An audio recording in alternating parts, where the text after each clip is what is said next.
Es que cada uno lo tiene. Ya está, ya le he dado a grabar para que lo tengan los compañeros. Bueno, pues otra vez buenos días a todos. Me alegro que estéis todos bien. Y bueno, pues eso, vamos a intentar pasárnoslo bien un ratito aquí con Isabel II. Vamos a ver un poquito, me habíais dicho que hablásemos de cotilleos y ese tipo de cosas sobre Isabel II. Pues vamos a ver un poco de todo. Vamos a ver cómo a repasar el reinado de Isabel y además pues a ver pues, bueno, cuáles fueron los amores que tuvo, qué es lo que le pasó con Francisco de Asís, su primo. Y vamos a ver, vamos a intentar ver este periodo de la historia de España, el inicio del liberalismo, porque es el principio de donde nos encontramos en la actualidad, es directamente cuando acaba el antiguo régimen y empieza este nuevo régimen, que es el que nos encontramos actualmente. Es el mismo sistema político parlamentario y, bueno, nada más que con una evolución importante pues, de la industria, porque en este momento nos encontrábamos todavía en lo que era la primera revolución industrial. Con lo cual, bueno, pues salvando todas esas diferencias importantes que existían, pues, como digo, el régimen político por eso no ha cambiado, por eso nos encontramos en un periodo de la historia que se llama historia contemporánea. Hemos abandonado el periodo de la historia que los historiadores llamamos historia moderna. No se han dado las condiciones todavía suficientes, por mucho que tengamos el Zoom, por mucho que tengamos todo este tipo de cosas que están muy bien, pero no se ha dado un cambio de la relevancia y de la importancia a todos los niveles, económico, social, político, para cambiar de edad o de tiempo y llamarle edad contemporánea, o vete a saber cómo lo llamaremos o cómo lo llamarán nuestros descendientes, cómo nos llamarán a nosotros y qué dirán de nosotros también. Esa también habrá que ver. Bueno, como digo, vamos a ver este reinado de Isabel II.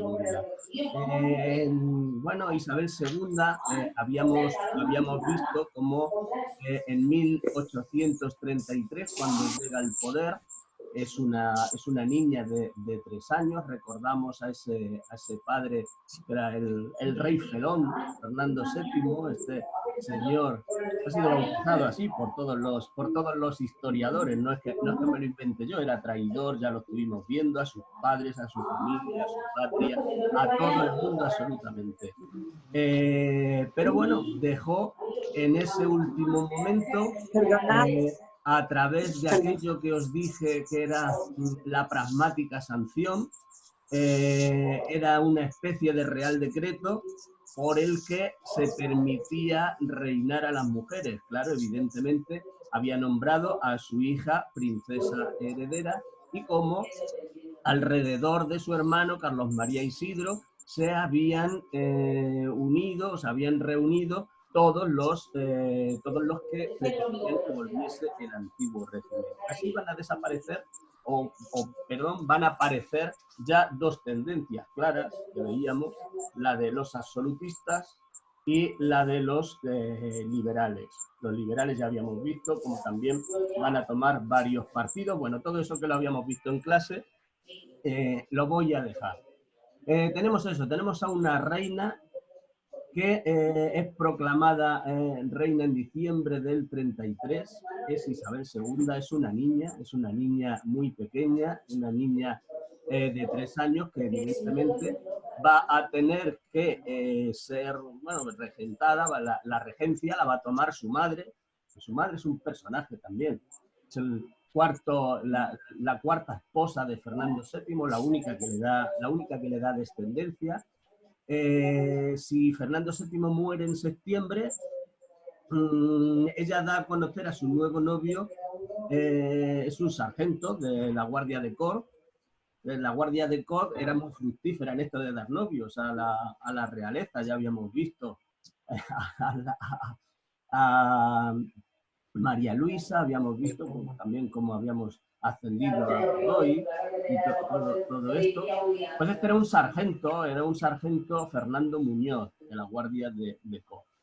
Como digo, en diciembre ya era su novio y, bueno, la infancia de Isabel II va a estar marcada básicamente por estas cuestiones de la corte, básicamente por estar absolutamente desatendida. Su educación va a ser una educación religiosa. Oye, José Luis, Sí, sí, José dime. Luis, oye, disculpa que te interrumpa, ¿por qué no quitamos todos el volumen, el micrófono y solamente lo encendemos cuando queramos hablar? Es que si no Vale, se oye sí. todas las conversaciones de fondo. Sí, pues por favor, todos los que... a ver, todos... Ya, me parece que ya no suena nada. ¿Está ya? Vale. ¿Alguien hay por aquí, por favor? Quitad todos el volumen. Quitad todos el volumen de los...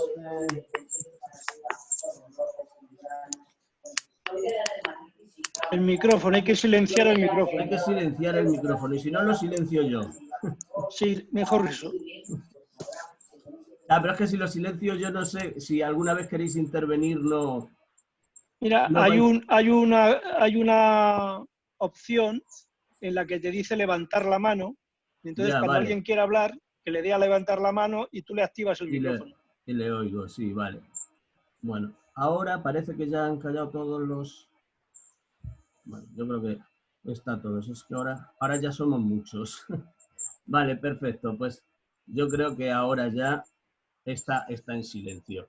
Bien, como estaba comentando, Isabel II va a ser criada, va a recibir una educación que no va a ser muy esmerada, desde luego no va a aprender nada nada que tenga que ver con el gobierno, absolutamente nada, no va a tener una educación ilustrada, no va a tener una educación mínimamente ni en economía, ni en derecho, ni en nada que tenga que ver con reinar, con llevar a cabo su trabajo como reina. Lo único que va a recibir es una educación religiosa bueno, pues muy estricta en principio. El Papa Pío IX dijo una vez, luego más adelante lo veremos, dijo, es muy puta pero es muy pía. Fueron las palabras del Papa. Así. Con lo cual, fijaos cómo a dónde llegaba. Efectivamente era eso, era una mujer que su educación fue así, abandonada, como digo, desde el principio, reverencia, porque era reina desde los 3 años, era la reina efectiva, y en la corte pues todos hacían reverencias, todos la trataban bueno, pues como una reina, pero sin embargo no tenía ni el cariño de una familia, ni, bueno, ni el amor de su madre. Su padre había fallecido y estaba, pues eso, pues criándose pues con una serie de personas que lo que tenían era más intereses políticos que deseos de educar a una reina. De hecho, algunos de estos primeros, luego lo vamos a ver más detenidamente, de estos educadores que tuvo, no sabemos en la actualidad, posiblemente hubieran sido malos tratos, hubiera sido vejaciones y todo este tipo de cosas, porque se dice que alguno de estos educadores podría haber sido quien la hubiera instado a luego ese comportamiento sexual que tuvo durante toda su vida, que no es ni más ni menos que bueno, es, la búsqueda continua bueno, de relaciones sexuales con desde militares, actores, todo tipo de personajes de la corte. Hay algún investigador que ha dicho, intentando salvarla de todo esto, que sí, que tuvo muchas relaciones, pero que era lo típico y lo normal del momento. Yo no sé si habréis visto, yo no las voy a poner aquí, desde luego, los hermanos Becker, Gustavo Adolfo Becker hizo unas ilustraciones, son ilustraciones pornográficas directamente, de cómo era la corte de Isabel II. Tenía mucho que ver, normalmente se da como el primer amante serio que tiene a Serrano. No fue así, tuvo algunos anteriormente, pero ya eso como niño, como en el año de, como os había dicho, dentro del reinado que empieza, el reinado efectivo, os había comentado en clase, que empieza en 1844, después de la regencia de Espartero. A esta edad tenía 14 años. Tenía 14 años y ya, como digo, había tenido estas relaciones, o sea, siendo una niña, absolutamente niña, por eso es por lo que dice que podrían haber sido abusos lo que hubiera tenido desde muy jovencita y que, bueno, pues que luego no habría estado muy centrada durante el resto de su vida, que la habría dejado marcada precisamente por esos abusos que había tenido ante una madre que no le hacía mucho caso, estaba viviendo su vida con este señor, Fernando Muñoz. Además, a partir del año 40, como habíamos visto, se fue al extranjero. La niña quedó sola aquí en Madrid, eso a cargo de estas personas, con lo cual pues era un momento difícil para ellos. Como decía, a partir de ese año 44 va a ser cuando se inicie el reinado efectivo de Isabel. Vamos a ver cómo,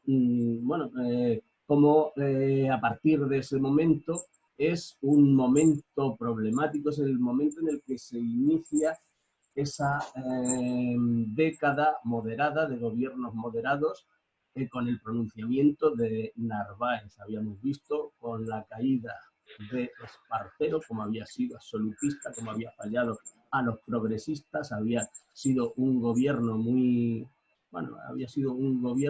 que no había gustado absolutamente a nadie, que Espartero había sido muy bueno durante la Primera Guerra Carlista, pero había sido un buen general, me refiero, pero como político pues no estaba a la misma altura.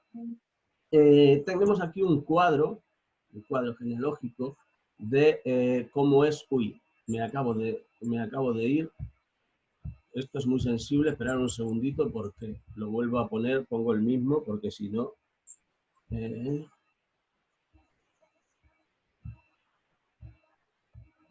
Aquí, bien. Tenemos como la descendencia de Carlos IV, vemos la línea principal. Jolín, ¿esto por qué se me pasa? Nosotros lo estamos viendo, ¿eh? Sí, pero se me va lo que estoy poniendo. Un momentito, otra vez. No voy a tocar, no voy a ir con la flechita ni con nada, que se me va. No toco nada, lo vamos viendo aquí. Vale. Tenemos esto como este árbol genealógico de los Borbones. Tenemos la línea principal en el centro. Fernando VII, su hija Isabel II. Bueno, su hija tendrá una hermana, luego vamos a hablar también de su hermana, las relaciones con su hermana, una hermana más pequeña, 2 años más pequeña. Pero vamos a ver primero esto. Vemos cómo tenemos cómo Carlos María Isidro era el rey, el hermano del rey que había pretendido ser rey a la muerte de Fernando VII. Como se había proclamado como Carlos V, que esta guerra había terminado en 1839 y que a su vez había tenido 2 hijos. Uno de ellos sería Carlos VI. Carlos VI desde el primer momento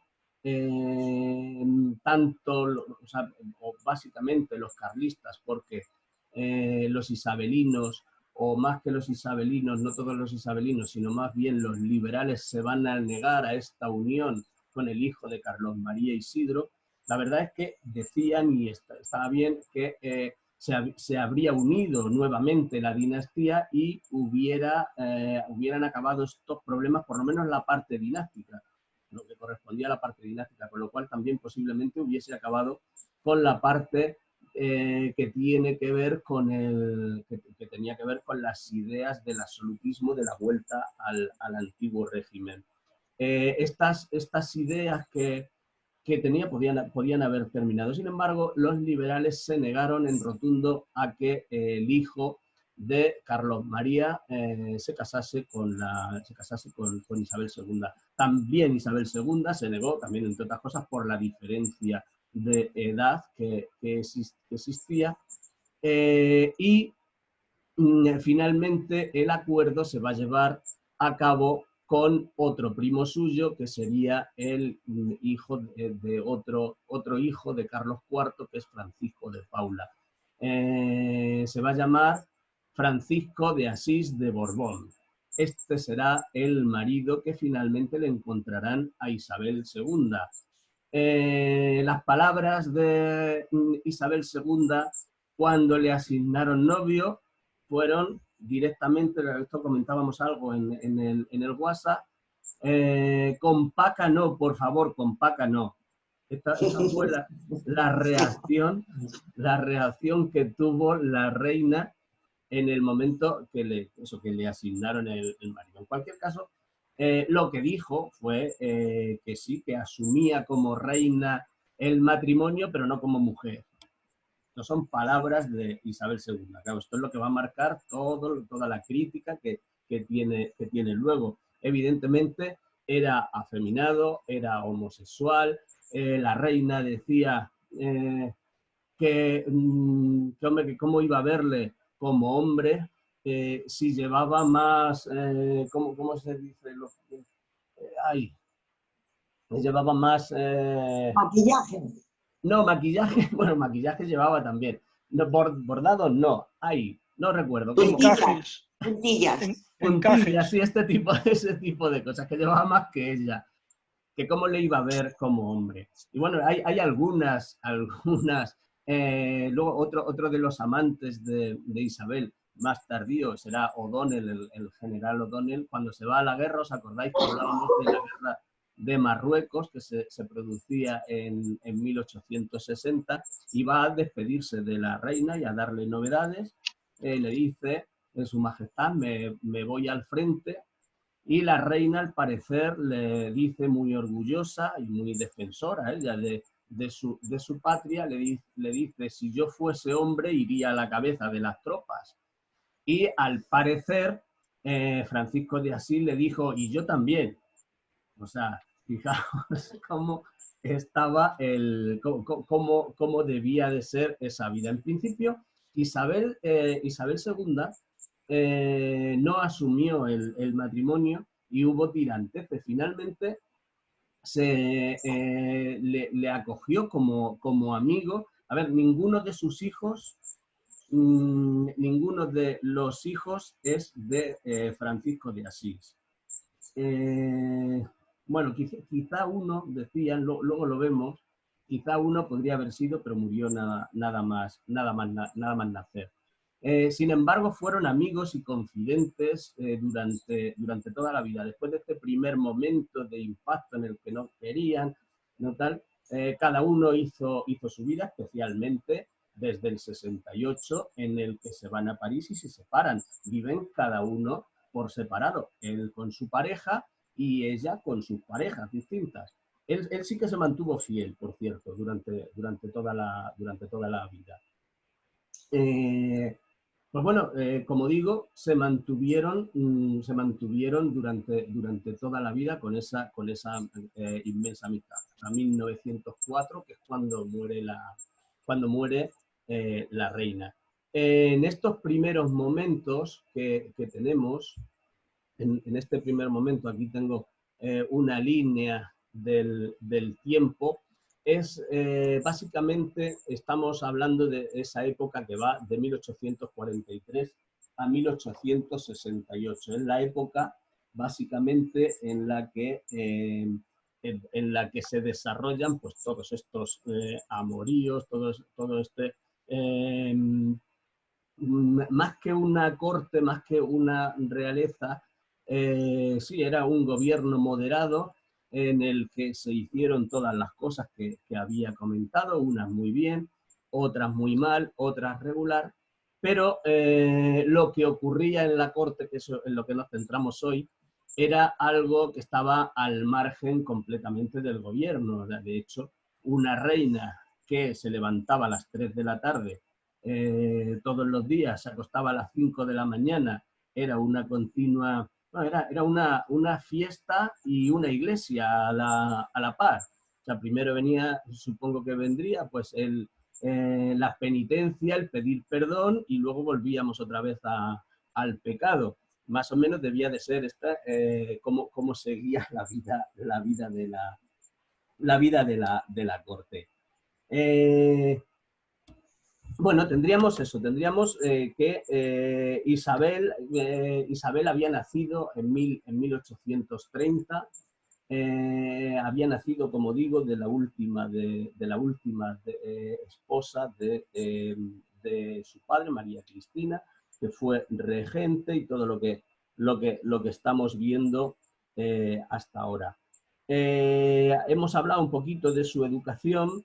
Bueno, es una educación corta, por lo que os había comentado antes, una educación mal enfocada, mal orientada. Nadie había planificado los estudios de una reina, y pasamos básicamente a ese momento del matrimonio en el que había sido nombrada mayor de edad, y bueno, pues que finalmente va a contraer ese matrimonio en esa frase que poníamos además ahí, que era lo que se comentaba. Además, el pueblo comentaba la frase que teníamos aquí al principio, que tenía puesta, la de pobres niñas condenadas a sendos matrimonios de conveniencia para salvar el trono. Básicamente fue eso lo que ocurrió, y lo que os comentaba, lo de el compaquítano, pues bueno, pues era una forma también de expresarse, además de alguien no muy cultivado, sino pues eso, pues más bien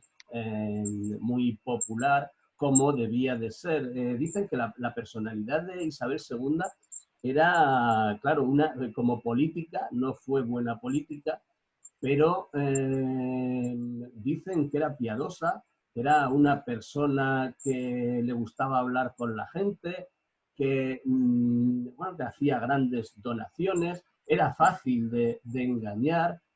Algunos, como el marqués de Salamanca, la engañó bastante, le hizo entrar en muchos negocios con él era bastante corrupto, por cierto.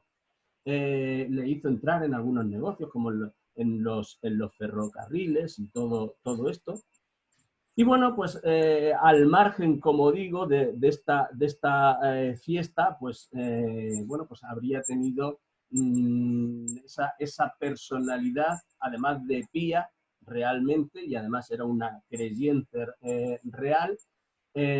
Habría sido, bueno, como diríamos ahora, había sido buena persona en sus relaciones cercanas, en las relaciones con la gente, en las relaciones con los pobres.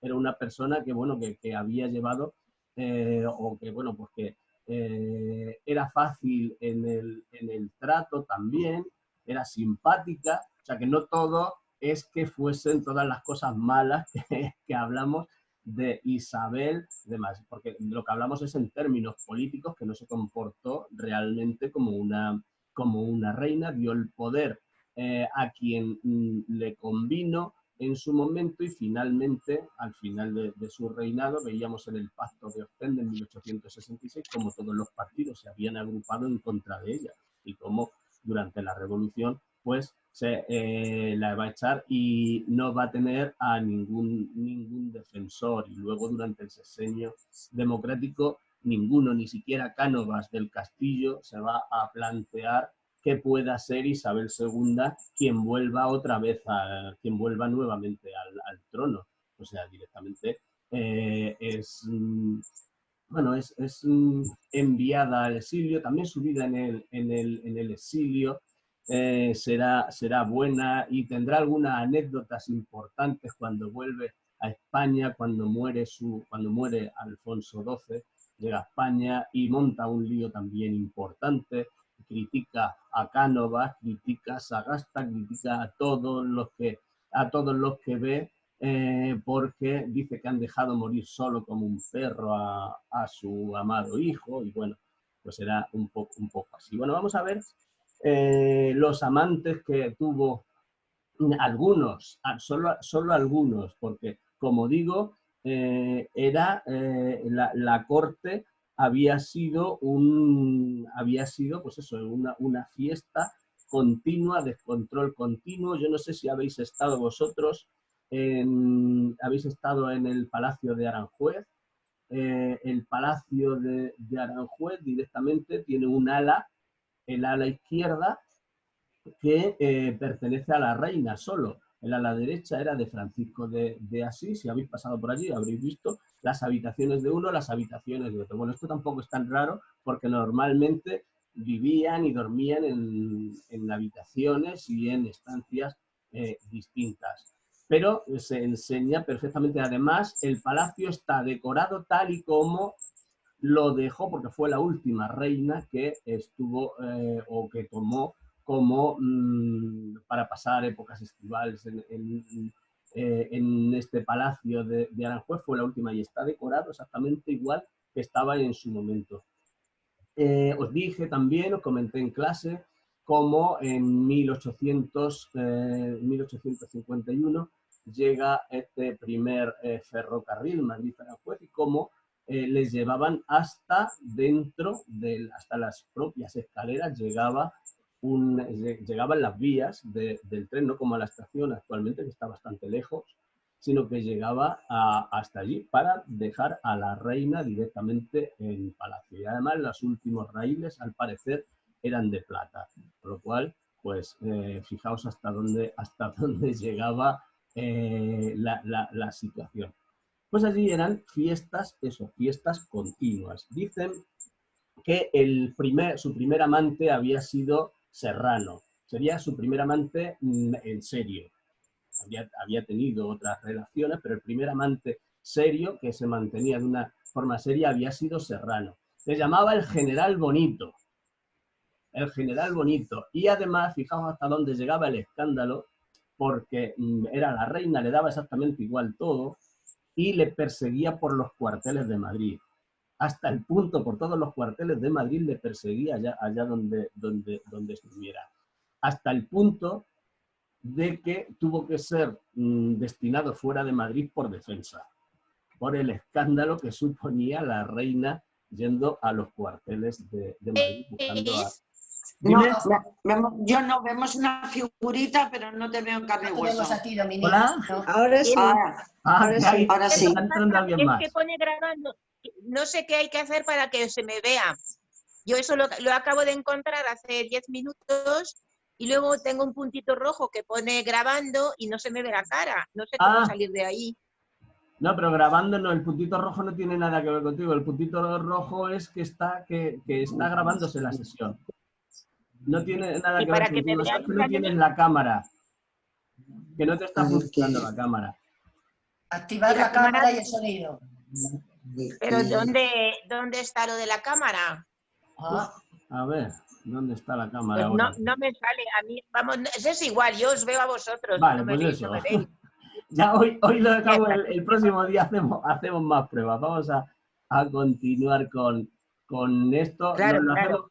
Hoy no hacemos ni descanso ni nada, nos lo hacemos del tirón, ¿vale? Si os parece, seguimos adelante y ya cuando paremos, pues ya paramos y lo dejamos y hablamos un ratito, si queréis, y ya está, ¿vale? En vez de seguir. Bueno, como decía, el primero había sido Serrano, el primer amante en serio, y había llegado al grado de escándalo nacional por todo lo que os he dicho. Otros habían sido, pues eso, el cantante José Miral, muy reconocido en la época. Bueno, le llevaba a Palacio y luego pues le unía a sus fiestas. en estas fiestas además eran, lo comentaba el poeta Gustavo Adolfo Bécquer, que normalmente acababan en orgías, o sea, no es solo que tuviese esos amantes, sino que, bueno, pues era era una cosa absolutamente escandalosa lo que ocurría en la corte de Isabel II. Se le ha intentado lavar la Perdona, imagen. José Luis. Sí, dime. ¿Hola? ¿Qué has dicho? ¿Perdón?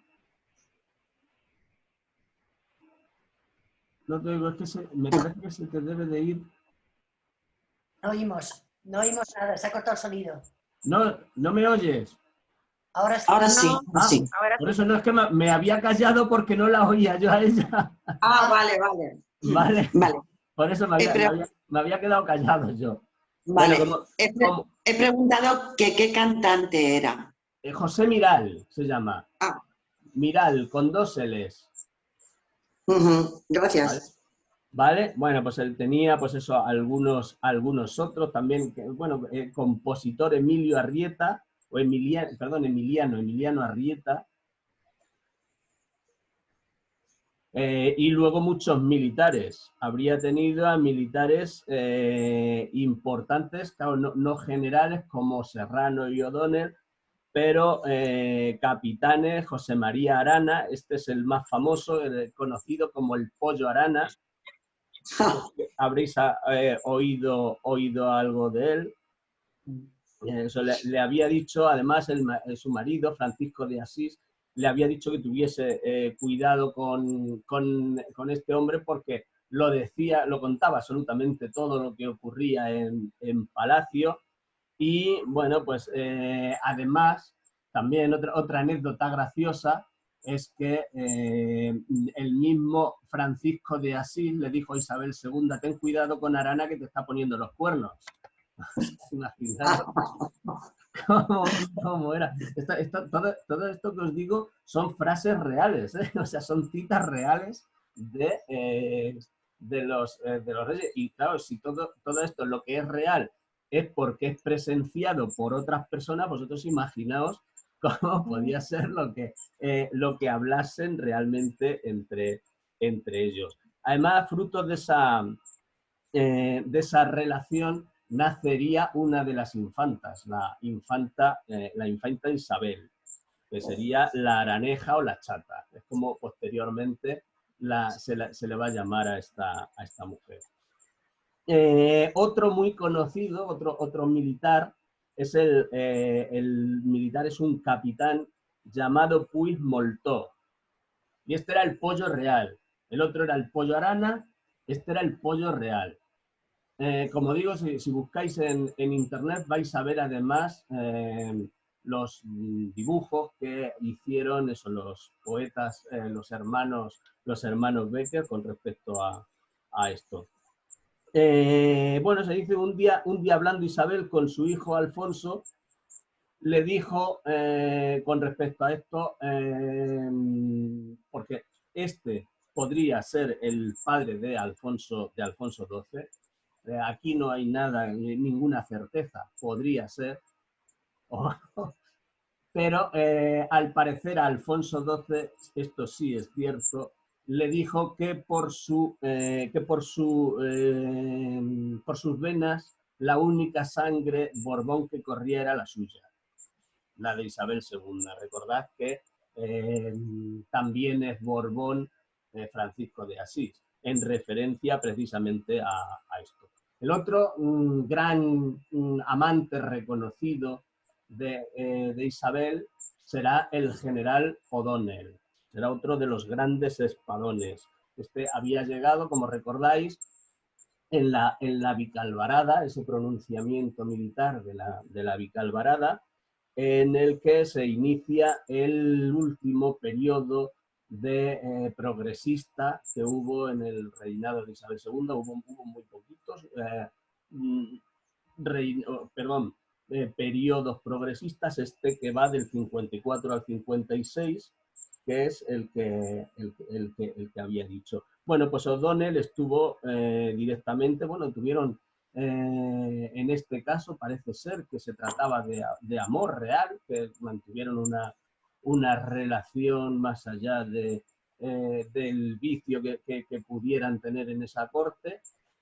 Fue al parecer un amante, pues, que no podían casarse, evidentemente, pero en el que se habrían querido.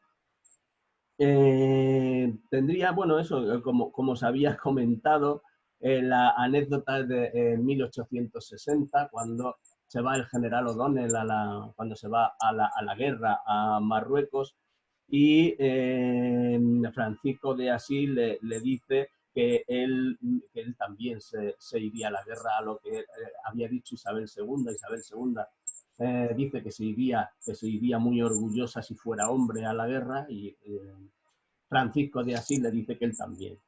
Otros amantes serían también Miguel Tenorio, cantante, Tirso Obregón, José de Murga, el Marqués de Linares. Qué barbaridad. Sí.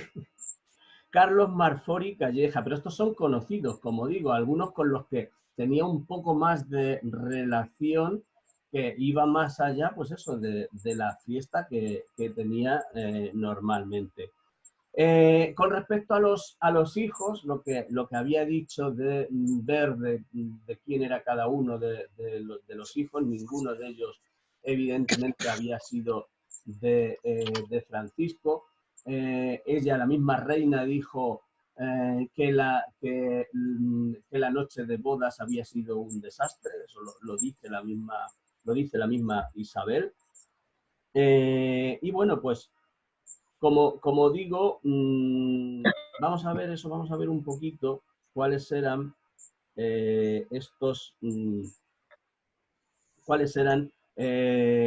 o cómo habían sido los hijos de cada uno de ellos. Vamos a ver. Primero, antes de nada, el marido de Isabel, Francisco de Asís, ya os he contado algunas cosas. Le tendría de amigo de por vida o amante a Ramón Meneses. Es la persona con la que va a compartir Francisco toda su vida, y además sería un amor bueno, importante, a diferencia de lo que ocurría con Isabel II, de una estabilidad importante desde el principio hasta el final de su vida. Se van a mantener como relación de amistad, decían, pero evidentemente era su amante. Con él convivió toda su vida, a lo largo de toda su vida, enfrentado eso, a la cantidad de amantes que tuvo Isabel y que Francisco asumía con completa naturalidad. El reconocimiento de la paternidad de los hijos de Isabel por cada uno de ellos, fijaos lo que digo, esto también es una cosa importante, tanto Isabel como Francisco vivían o tenían una parte privada económica por la que ellos podían hacer negocios privados. Ahí os decía lo del ferrocarril de Isabel II, también en el... ¿Perdón? En el Retiro también tuvo algunos problemas. Me está rebotando la voz. ¿Me oís bien? Sí. Rebotada. Sí, Me está yo te rebotando oigo a mí bien. la voz. Bueno. Continúo. Eso es alguien que tiene abierto el micrófono sin cascos y se oye por eso. Bueno, como digo, tiene una parte económica privada aparte de lo que son las arcas reales, evidentemente. Y Francisco de Asís se lleva por cada hijo al que le da su apellido o que reconoce como propio, como había dicho, no es ninguno suyo, por cada uno de ellos recibe 1 millón de reales. O sea, es una... ¡Qué barbaridad! ¿De qué? ¡Qué barbaridad! ¡Qué barbaridad! 1 millón de reales por dar la paternidad, o sea, por darle el apellido, sencillamente. Es lo que le da. Bueno, dicen eso, que en principio pues habría aborrecido Isabel a Francisco, como decía, aborrecía, claro, básicamente porque le obligaron a casarse con él, pero que luego pues serían amigos, como había comentado antes. A partir de la Revolución, vemos, se produce eso, después del levantamiento de 1868, que era mueran los Borbones, mueran los Bribones, era lo que se decía. Isabel se va a exiliar en París. Luego, bueno, va a ser el momento en el que en el 76 va a venir su hijo, como digo, a través de Cánovas del Castillo, que es quien va a introducir este método, que es el de la restauración. Lo inventa él. Cánovas del Castillo, él pone el rey y él además se inventa ese sistema peculiar que va a durar muchísimo, con una constitución desde el 76 hasta 1931, hasta la de la Segunda República, con todos sus fallos y sus defectos, incluyendo el periodo, la Constitución del 76, la de la Restauración, no fue abolida durante la dictadura de Primo de Rivera, desde el 23 al 30, o sea que duró, ha sido muy larga a lo largo de la historia y sirvió bueno, esa forma de parlamentarismo.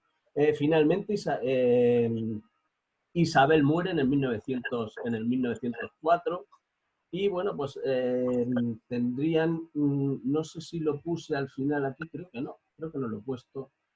A ver, esto es del reinado efectivo, esto sería la parte seria, que la había puesto aquí, que no la vamos a ver. No, vale, no lo he puesto. Bueno, es igual. No lo tenía puesto esta parte que digo, que era pero lo voy a buscar, porque era lo que dice Pérez Galdós sobre ella al final de su vida, para que nos hagamos una idea final de qué era qué era o cómo se había entendido a Isabel, el reinado de Isabel, cómo le entendía un personaje como Pérez Galdós, una persona muy inteligente, una persona con unos conocimientos importantes, eso de todo su tiempo. ¿Y qué es lo que dice de ella? Voy a intentar buscarlo, ¿vale? Un momentito que lo busco aquí. Uy, me voy a poner... Sí, lo tengo aquí abajo, aquí abajito me pongo una... Esta decía, la describí la describía en 1902, 2 años antes de su muerte. El reinado de Isabel II irá borrando de la memoria y los males que trajo, así como los bienes que produjo. Pasarán sin dejar rastro. La pobre reina, tan fervorosamente amada en su niñez, os había dicho antes cómo eso todo el mundo le hacía reverencias, todo el mundo la mimaba, pero nadie se hacía que esa niña pues realmente estudiase y que se formase para lo que realmente iba a ser. Esperanza y alegría del pueblo. Esto es porque era liberal, o eran los liberales quienes la habían acogido a ella en contra de Carlos María Isidro. Esperanza y alegría del pueblo, emblema de la libertad. Después hollada, escarnecida y arrojada del reino, cuando se produce la revolución y se echa a la reina. Bajó al sepulcro sin que su muerte avive los entusiasmos ni los odios de otros días.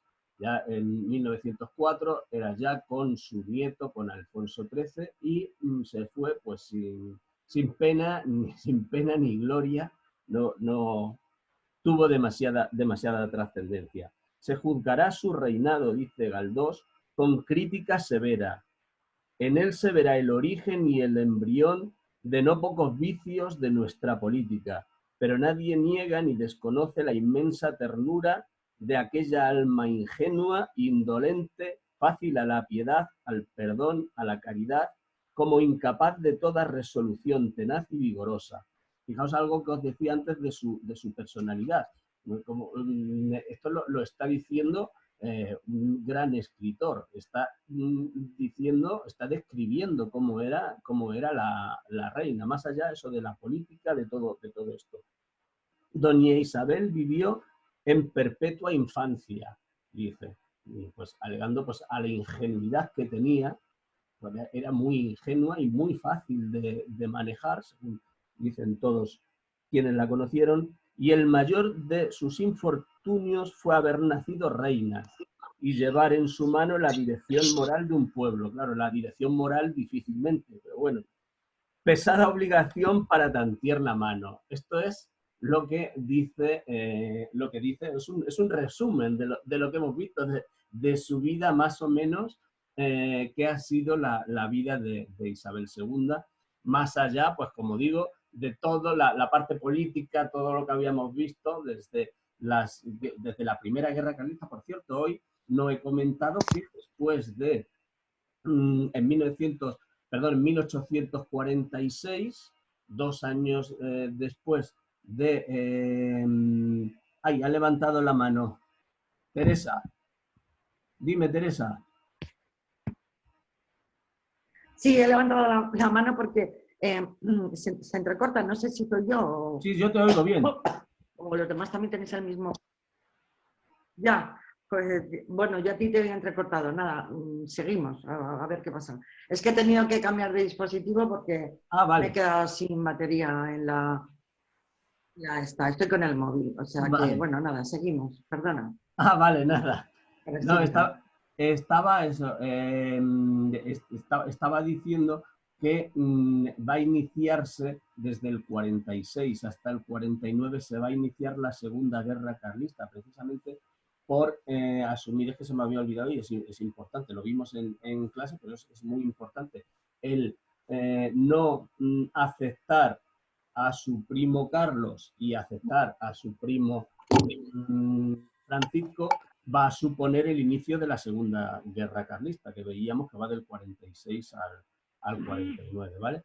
Bueno, pues como digo, hemos visto algo de la prensa amarilla de la reina, y ahora os voy a poner un pequeño vídeo. Vamos a ver un pequeño vídeo, si me deja. Yo quiero preguntar una cosa. Sí, ve preguntando mientras lo busco. Vamos a ver, los hijos de esta señora, de Isabel II, Alfonso XIII, pero ¿quién más? Todos los hijos. A ver, tuvo una descendencia, fueron... A ver, ¿cuántos fueron? Os lo iba a haber dicho antes y al final se me fue la cabeza. Fueron 13 los hijos, muchos de ellos murieron en nada más nacer o a los pocos meses de nacer, y bueno, pues llevaron una vida, llevaron una vida bastante... tuvieron que emigrar, o sea, vivieron todos fuera de España, fueron reconocidos por un padre que no vivía con ellos, o sea, vivían con Isabel, y habían además vivido toda esta vida de locura de Isabel. El mismo rey Alfonso XII, cuando Cánovas del Castillo va a verle y hace el manifiesto de Sandoz, tiene 16 años nada más y estaba ingresado en una academia militar en Inglaterra, con lo cual estaba lejos de la vida de una madre o de una familia, o sea, vivían un poco apartados y lejos. Si ella había recibido en su infancia poco amor por parte de unos padres, bueno, entre otras cosas porque era huérfana, no había tenido el amor de una familia, pues ocurría lo mismo. Va a ocurrir con sus propios hijos, les va a ocurrir igual. Incluso el propio rey, Alfonso XII. Es lo que tendría. Con respecto al resto de los hijos, bueno, pues no son trascendentes casi ninguno de ellos. ¿Vale? Os voy a poner ahora, os van a hablar aquí de os voy a poner un vídeo y al final hago otra especie de resumen de esto que estamos viendo, ¿vale? Un segundito, porque lo tenía aquí. Os lo voy a poner un momentito. Vamos a ver. Sí. A ver cuál es, porque no me acuerdo dónde estaba.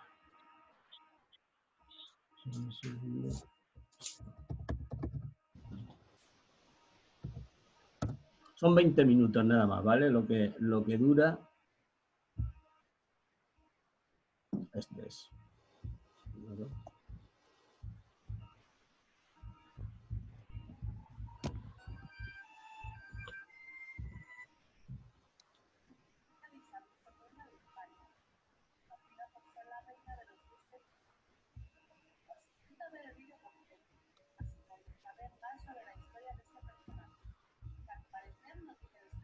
¿Lo oís bien? No. ¿No? No ha salido. No. Pues un momento. Un segundo, a ver si lo puedo. No lo oímos ni lo vemos, ¿eh? Se oye en la lejanía. No, Vale. sí, pero no lo Vale, vemos. vale, pues esperad un momentito, sí. Cierto, vale. Que me voy. Es que estamos con esto de los medios a ver cómo. Demasiado. A ver cómo lo voy haciendo. Yo es la primera vez que uso esto también, ¿eh? A ver, un segundo porque ya os lo pongo. A ver que me voy a la otra pantalla. Tengo 10.000 pantallas abiertas. Esta es la... A ver, aquí.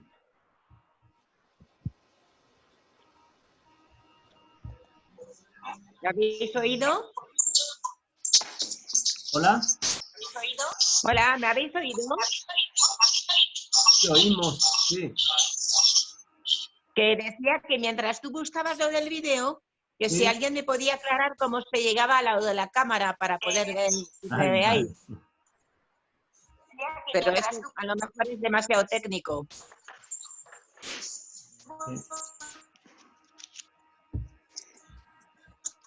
Vamos a ver. Que si alguien me podía aclarar cómo se llama. ¿Qué estás? ¿Estás en teléfono, en iPad? ¿En qué estás?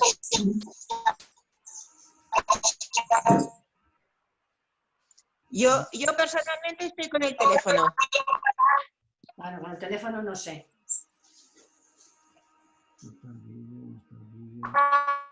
Porque por el ordenador no me ha salido ni para atrás. Con el Es que ordenador me acabo de perder en el Zoom.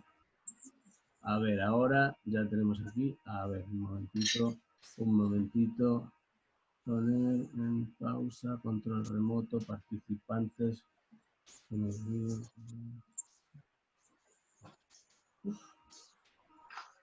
No veo.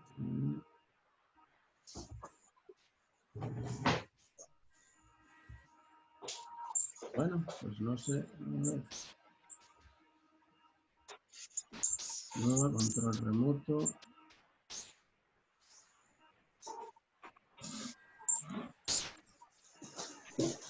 Vamos a ver. Es que se me ha ido y no veo ahora mismo la pantalla. No sé.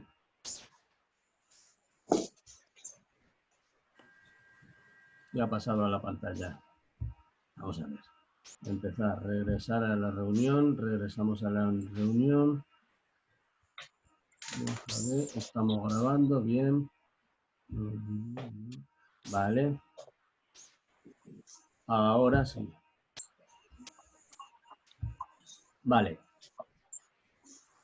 Os lo pongo. Ahora. ahora.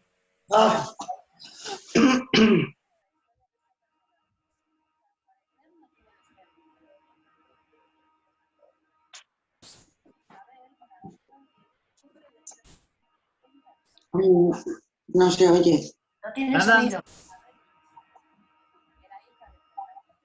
¿No se oye nada? Nada. No. Se oye muy lejos, entrecortado además. Mira, a ver el volumen. No, le tengo puesto a tope. Claro, yo aquí sí lo... Se oye a lo lejos, pero no sé. ¿Qué volumen de ahí? Como muy tenue, muy lejos, muy lejos. Vale, pues esperad un momento. Jolín, voy a ver. Ay, madre. Bueno, nos vamos a hacer especialistas de Zoom. Sí. Tranquilo, tranquilo, que no tenemos nada mejor que hacer. Desde No hay luego. prisa.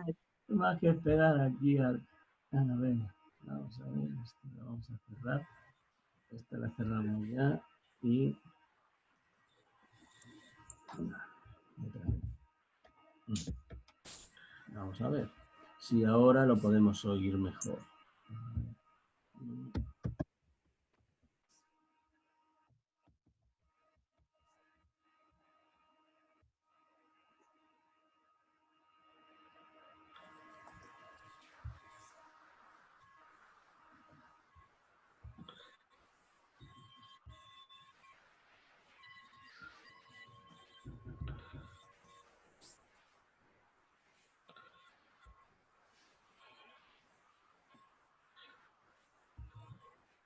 Y de la regente María Cristina de Borbón. Vale. Entonces princesa de Asturias. Ahora. Sí, ahora. Un segundito. Ahora sí. Un segundito que...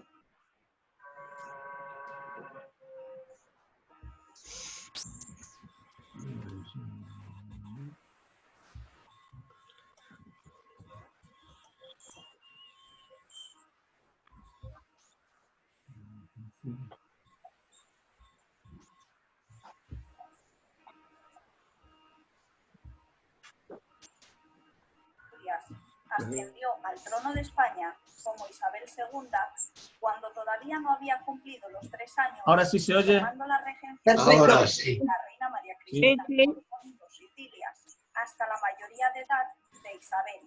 La pequeña, que había llegado al mundo en Madrid el 10 de octubre de 1830, fue bautizada con los nombres de María Isabel, Luisa de Borbón y Borbón dos Sicilias. El inicio de su reinado provocó un largo conflicto dinástico, dando inicio a la primera guerra carlista contra los isabelinos, es decir, entre los partidarios del infante Carlos María Isidro de Borbón, hermano de Fernando VII y tío de la nueva reina, y los partidarios de Isabel II y de la regente María Cristina de Borbón.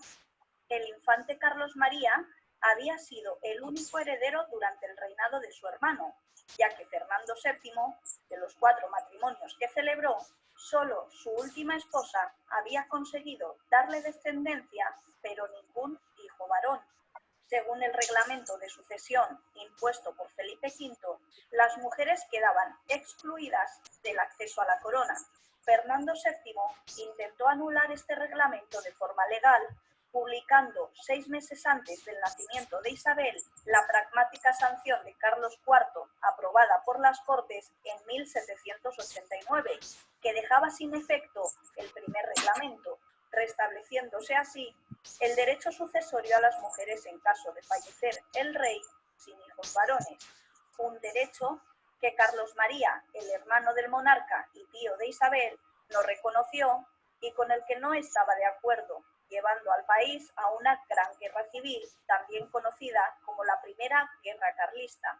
Tras un matrimonio infeliz que comenzó con una brutal violación en la noche de bodas y 2 hijas en común, Fernando VII murió el 29 de septiembre de 1833, dejando viuda a la regente María Cristina, quien a los 2 meses ya tenía sustituto para su difunto esposo, un sargento de la Guardia Real llamado Agustín Fernando Muñoz, dedicándose casi exclusivamente a su amante, con quien tendría no se preocupó de preparación política ni una formación acorde al cargo que le esperaba a su hija. Por lo tanto, la educación que recibió Isabel fue muy deficiente. El conde de Romanones dijo de ella lo siguiente: a los 10 años Isabel resultaba atrasada, apenas sabía leer con rapidez.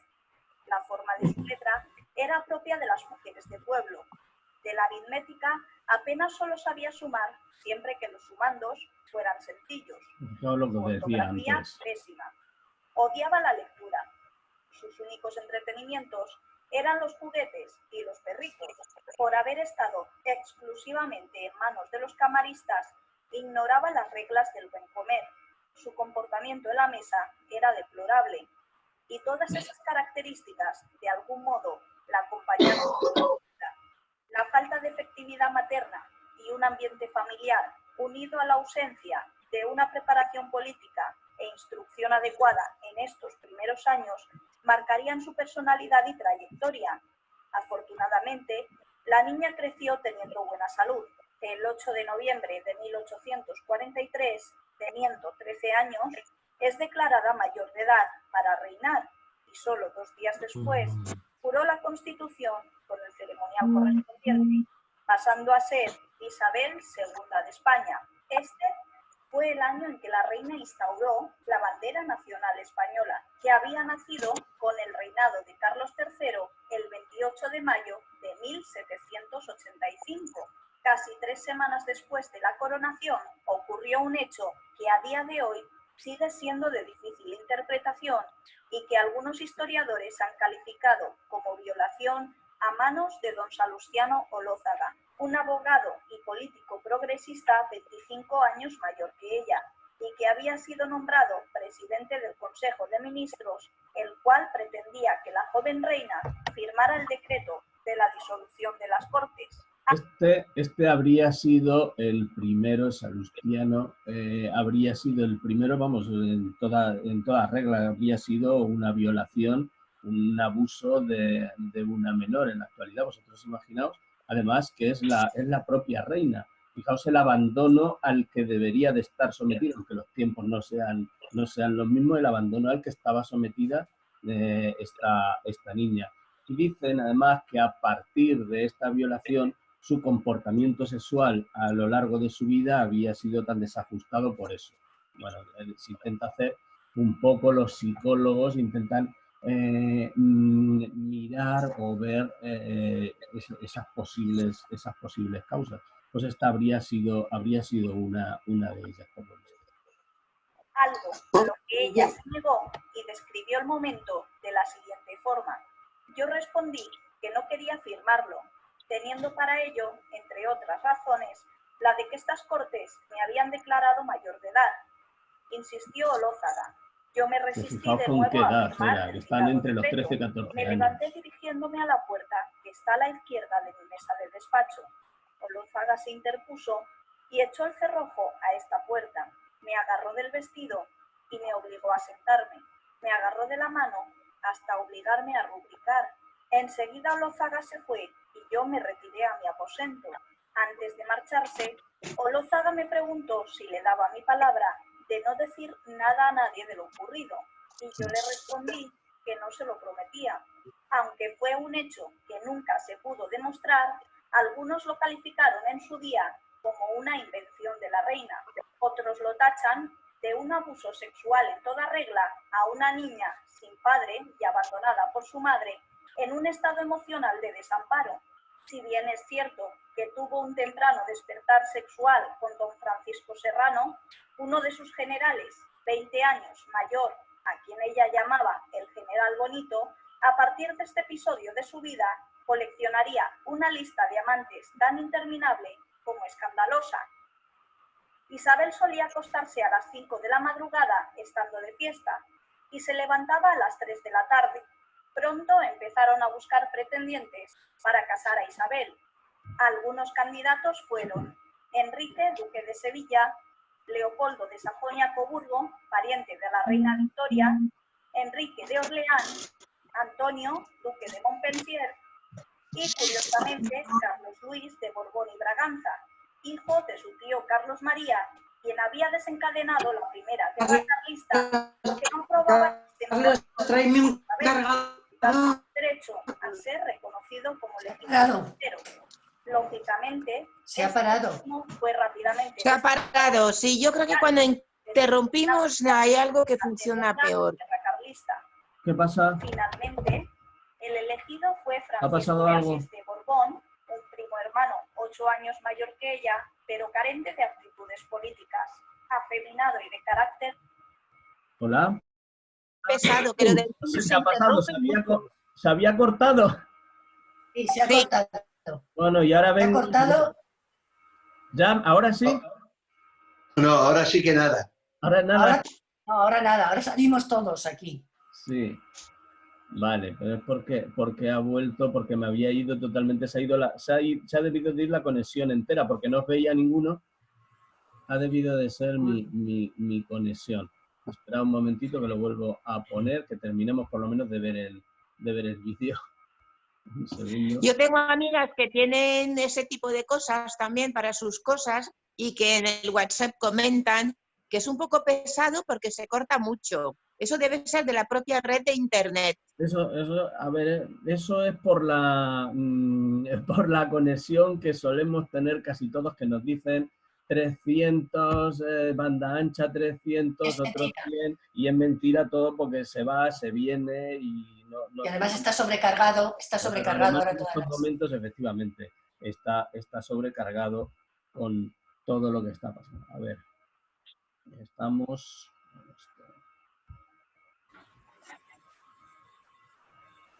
Ahora ha salido la pantalla.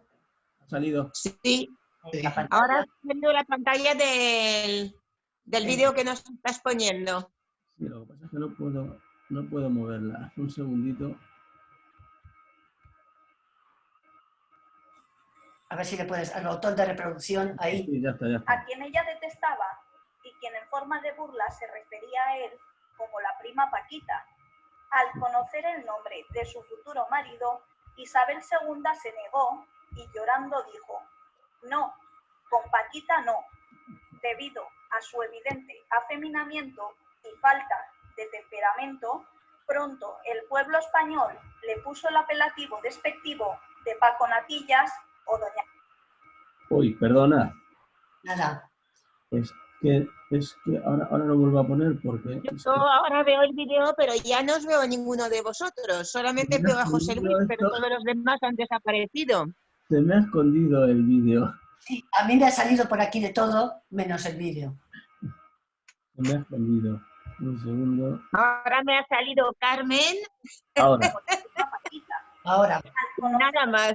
De su futuro marido, Isabel II se negó y llorando... Ahora está. No, ahora. Con Paquita no, debido a su evidente afeminamiento y falta de temperamento. Pronto el pueblo español le puso el apelativo despectivo de Paco Natillas o Doña Paquita. El futuro rey consorte sufría de hipospadia, una anomalía congénita por la que tenía el orificio de la uretra en el tronco del pene, lo que le imposibilitaba orinar de pie. Aunque no fue una decisión fácil, tuvo que acabar aceptando el fluiso y en esto tuvo mucho que ver Sor Patrocinio, más conocida como la monja de las llagas, por asegurarse de que sufría en su cuerpo los estigmas de la pasión del Señor. Esta monja, a quien Isabel hacía mucho caso y movía los hilos de palacio, la presionó para que aceptara el matrimonio y el día de antes de la boda le dijo: he cedido como reina, pero no como mujer. Yo no he buscado a este hombre para que fuese mi esposo. Me lo han impuesto y no lo quería. El enlace se celebró el 10 de octubre de 1846 su cumpleaños también. en el Salón del Trono del Palacio Real de Madrid, el mismo día que Isabel cumplía 16 años, siendo una boda doble, pues también se casó la infanta Luisa Fernanda, la hermana de la reina de 14 años, con el príncipe Antonio de Orleans, duque de Montpensier, que curiosamente había sido uno de los candidatos para casarse con Isabel. Así hablaba Isabel de la noche de bodas con su esposo. ¿Qué voy a decir de uno? Antonio de Orleans, el cuñado, ambicionó siempre el trono de España y entró en conspiraciones incluso para derribar el reinado de Isabel II. Como estaba casado con la hermana, él no quería además ser un rey consorte, sino que quería ser el rey efectivo. O sea, no era... Nombre que en la noche de bodas llevaba más bordados en la camisa que yo en la Los mía. bordados era lo que El decía. matrimonio de Isabel y Francisco fue un matrimonio mal avenido desde el primer día. Los cónyuges no se soportaban. Isabel sabía que su matrimonio estaba destinado al fracaso y no dudó en continuar su romance con el general Serrano. Todo el mundo conocía esta relación extraconyugal de la reina, algo que molestaba enormemente a su esposo. Las desavenencias entre ambos eran tan grandes que Francisco de Asís abandonó el Palacio Real y se instaló en el Palacio del Pardo durante varios meses, hasta que finalmente, aconsejado por Sor Patrocinio y por el padre Fulgencio, confesor de la reina, se reconcilió con su esposa, que en ese momento se encontraba encinta. Para alejarlo de Isabel, Serrano fue nombrado capitán general y destinado a Granada. Aunque la reina lloró desconsoladamente, no tardó en sustituirlo por un sinfín de amantes, aquellos que se acercaban a ella simplemente para ganar su favor político, siendo esta bastante manipulable y más entendida de política de cama que de política en sí. El 20 de mayo de 1849, Isabel daba a luz al primero de sus hijos, de nombre Luis Fernando. El pequeño nació sin vida. El segundo nacería un año más tarde, el 11 de julio de 1850. Falleció a los 5 minutos de nacer. Del tercer embarazo nació la infanta Isabel, que vivió hasta los 80 años. La pequeña llegaba al mundo el 20 de diciembre de 1851, adquiriendo el título de princesa de Asturias. Se la conocía como la Chata. Pocos meses después del nacimiento de la pequeña, concretamente el 2 de febrero de 1852, Isabel sufría un atentado en el interior del palacio. La reina salía ese día con su séquito para dirigirse a la Basílica de Atocha para presentar a la recién nacida a la Virgen. Un viejo cura de nombre Martín Merino se postró ante ella y, sacando un cuchillo de la sotana, le asestó a la reina una puñalada en el costado. Afortunadamente, el corsé que llevaba la reina frenó la hoja del cuchillo y todo quedó en una herida superficial de la que se recuperó rápidamente. Martín Merino fue apresado y, tras confesar su crimen, fue ejecutado. 5 años antes, Isabel había sufrido su primer atentado en plena calle de Alcalá, que afortunadamente para ella también resultó fallido. La bala que le dispararon rozó el sombrero que llevaba puesto. El 5 de enero de 1854, la reina daba luz a otra niña, a quien llamaron María Cristina.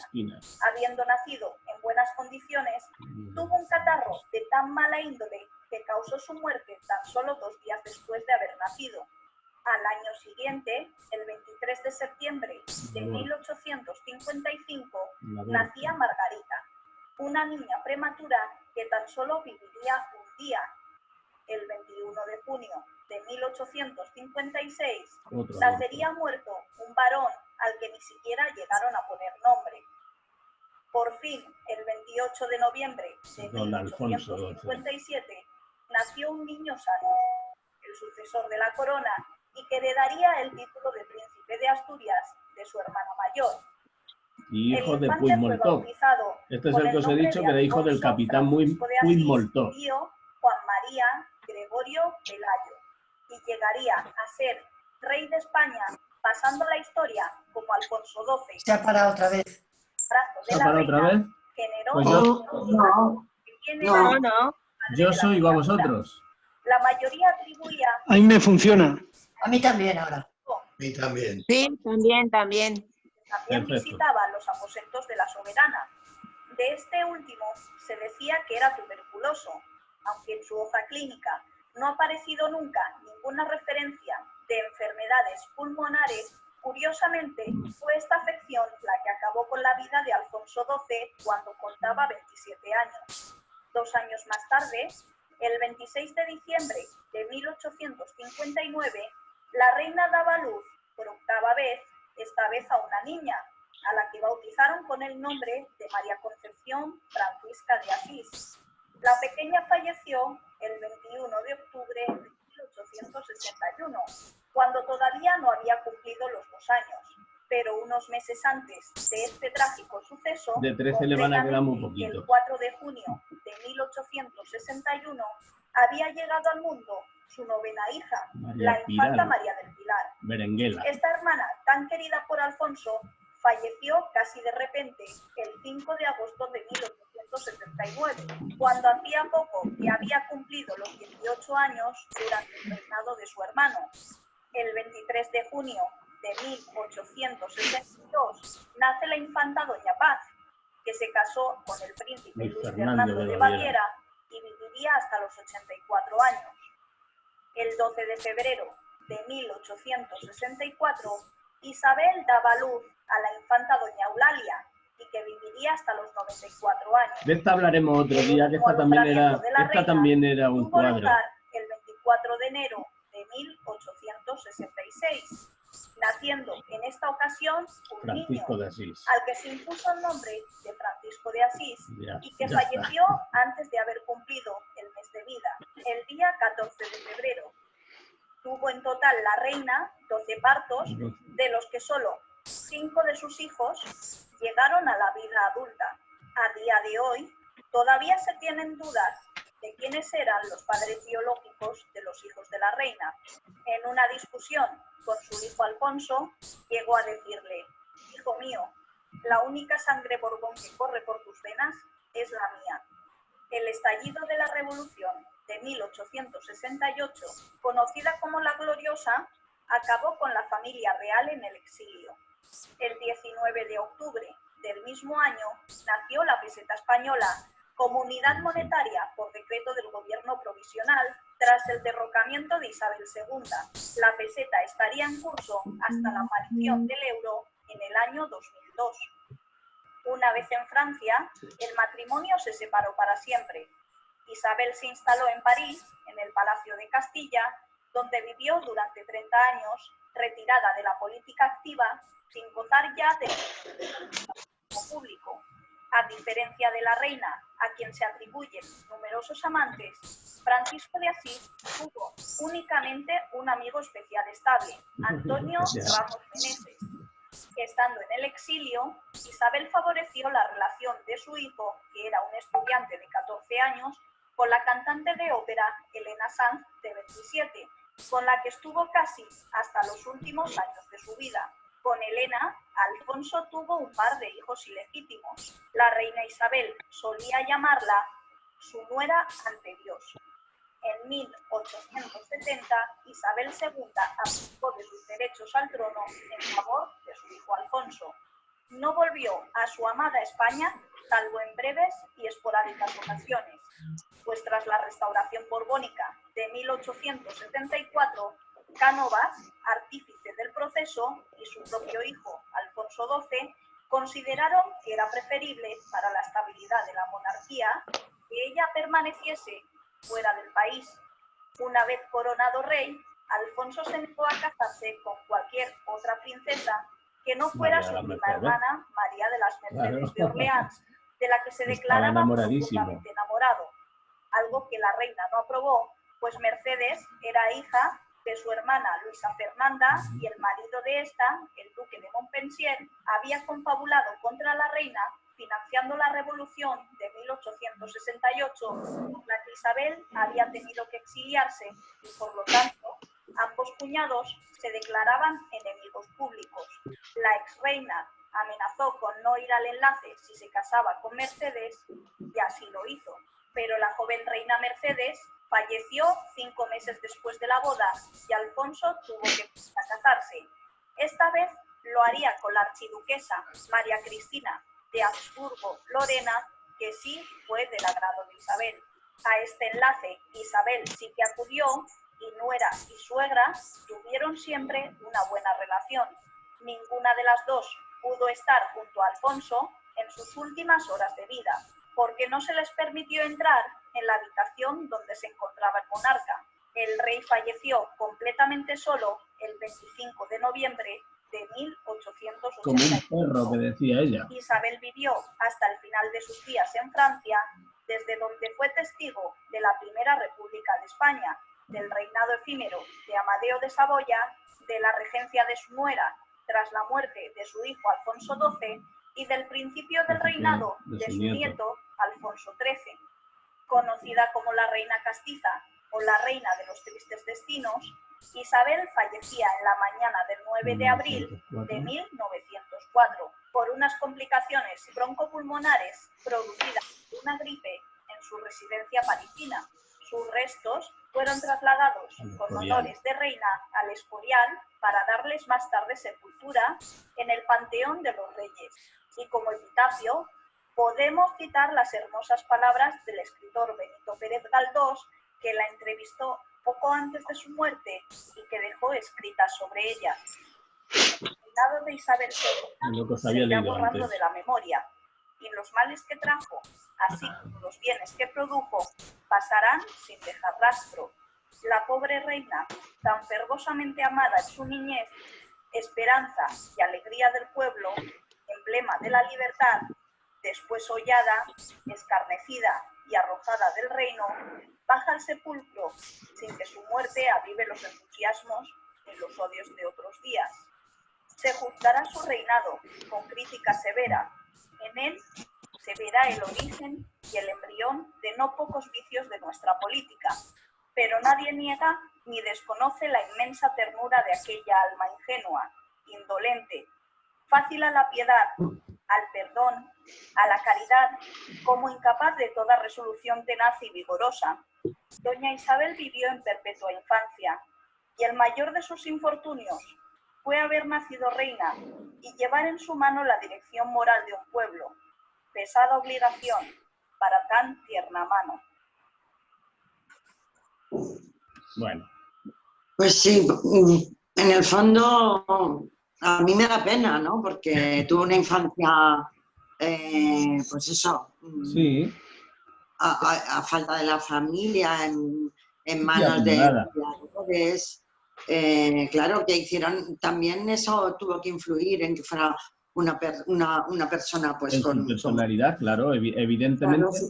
No solo... Oye, no solo... José Luis, ya no se ve como antes, ¿eh? Te ven un cuadrito abajo del todo, chiquitito, y ya no se ve de antes. A ver... Sí, no sé. pero yo te veo en un cuadrito chiquitito, siempre te he visto en un cuadrito chiquitito. Sí, es que depende de cómo me pongáis aquí arriba en el...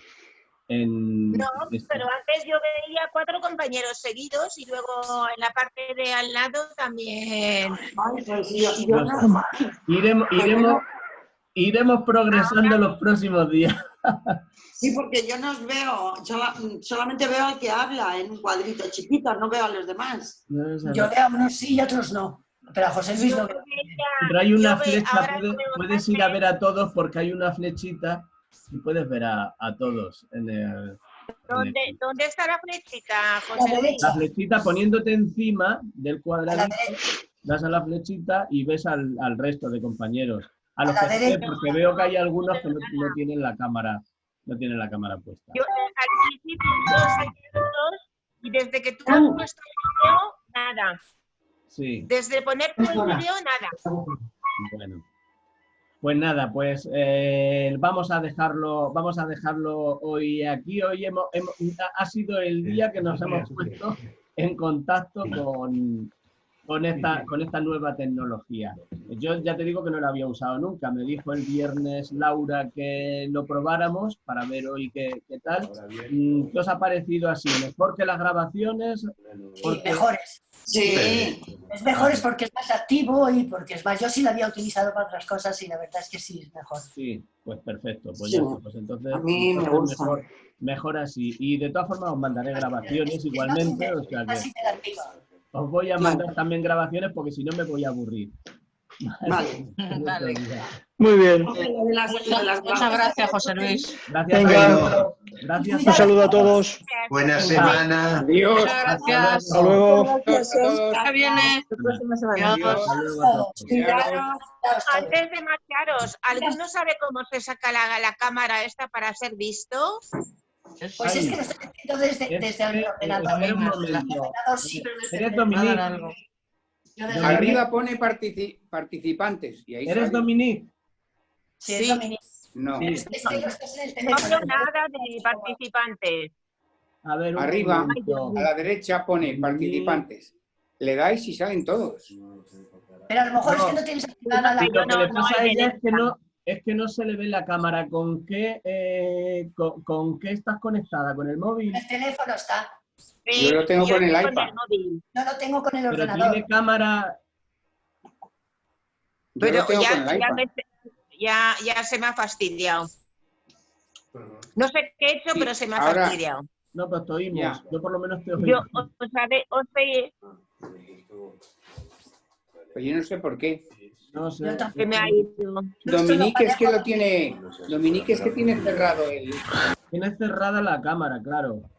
Claro. Pero es que la cámara, ¿dónde se enciende? Pues a ¿Dónde ver. se A la derecha, abre? arriba. Ahora mismo le das a participantes y pone Pero participantes ¿sabes lo que 7. pasa? Es que os habéis 7. ido todos. No, estamos aquí. No, yo no. Estamos aquí. No, pero yo os he perdido a todos. Ahí va. Bueno, pero ya hemos terminado, ¿no? Sí, ya hemos terminado, pero ahora era para eso, para ver si... Es que si José Luis no quita la pantalla, lo que tiene ahí de esto de la película, Espera, lo quito. quita sí. Lo quito. Eso es. Fuera la Claro. pantalla. Y entonces sale él. Ahora sales. Vale. Ahora sí. Ahora sí No, sale. pero yo Ah, ahora ya mismo no no os salía. veo. Pero No, de es que todas formas, no tienes la cámara. Sale tu nombre, pero no tienes la cámara no, activada. pero aquí yo Sí. no puedo hacer nada. Yo Claro. lo único que puedo hacer es silenciaros, o sea, quitaros el que podáis hablar aquí. Ah, pero ya me he recuperado, os he recuperado, pero no la cámara. Yo La os he cámara- recuperado, pero la cámara, ¿dónde la veis? La cámara esta. Es que no lo sé. El teléfono no lo sé. no lo sé, es que es a la entrada, a mí me sale a la entrada, yo estoy con el ordenador, y a la entrada con el ordenador me ponía si quería tener la cámara y Igual que a mí. el micrófono. Pero ¿sabes lo que pasa? Es que yo no estoy en el ordenador, estoy Claro. en el móvil. Claro, pues es que no lo sé, en el móvil. En mi móvil es que no viene ninguna cámara para que me Ah, no, veáis. entonces, vosotros. claro, si no tiene cámara no puedes. Es que, claro, No, tiene pero que mi ser. cámara- Yo, por ejemplo, en vídeo WhatsApp me ven mis amigas, me ven mis hijos en vídeo WhatsApp y funciona muy bien. Tiene cámara. Pues Tiene entonces cámara. no lo sé. Vamos, hay una cosa ahí que pone cambiante, hablante en activo. Dais, sale en la pantalla el que está hablando.